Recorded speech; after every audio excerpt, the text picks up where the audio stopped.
my big question is, what do companies are, doing about inflation? Because, they are handed higher costs, as you mentioned, they pass it on to consumers, but there are so many implications for how do you communicate this? You probably want to be transparent with your consumers. I mean, it has been in the news so much that probably everybody knows by now. There are many cost factors that are increasing.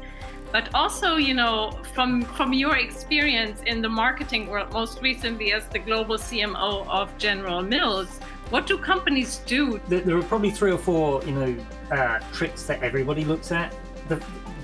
From my background, the first is to tell the story about why your brand is worth it. So I'll come on to the idea of how PR and social media plays a role in that in a minute. But essentially, we can see from history, if you look at what P&G did in the last economic downturn, they spent money on defending the value of their brands.